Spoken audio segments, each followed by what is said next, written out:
السلام علیکم ورحمۃ اللہ وبرکاتہ۔ سامعین مکرم، آج کا دور وہ دور ہے کہ اگر ہم کس سے پوچھتے ہیں کہ بھائی حال تو بتا، کیا حال ہے آپ کا، تو وہ اترے ہوئے چہرے کے ساتھ مایوسی سے بھرپور الفاظ کی لہر میں گویا ہوتا ہے کہ بھائی بس گزارا ہے۔ سامعین مکرم، آئے اس دور کا تبادلہ اور اس شخص کی یہ بات کہ گزارا ہے، تھوڑا گزرے ہوئے اور ماضی کے قریب ہی میں ہم ان لوگوں سے پوچھتے ہیں کہ آیا تمہارا دور کیسا تھا۔ آج کا وہ شخص جو کہہ رہا ہے کہ بھائی گزارا ہے،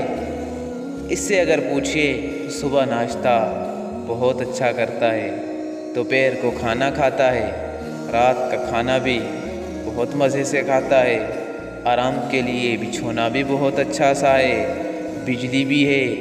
اور آسائش اور آرام کی ساری چیزیں مہیا بھی ہیں، نوکری بھی ہے،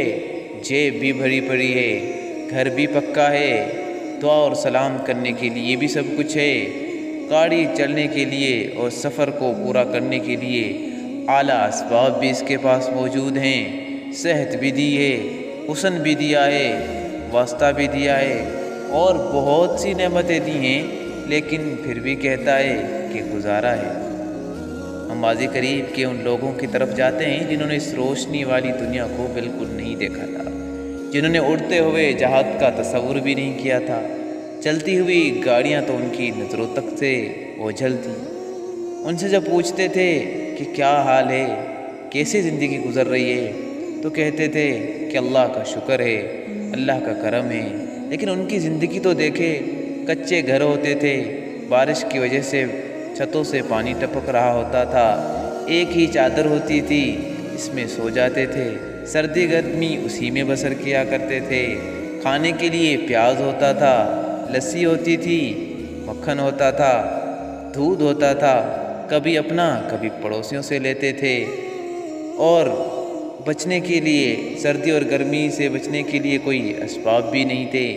ایک ایک جوڑا پورا ہفتہ پہنتے تھے،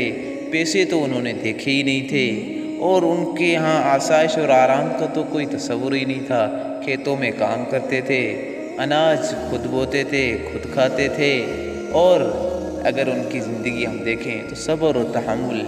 شکر اور اللہ کی عبادت کے ایک اعلیٰ نمونہ ہوا کرتے تھے۔ یہ اسباب اور چیزیں جس طرح بڑھتی گئیں، ہمارے اندر شکر، صبر، تحمل اور اللہ کی یاد اسی طرح چلتی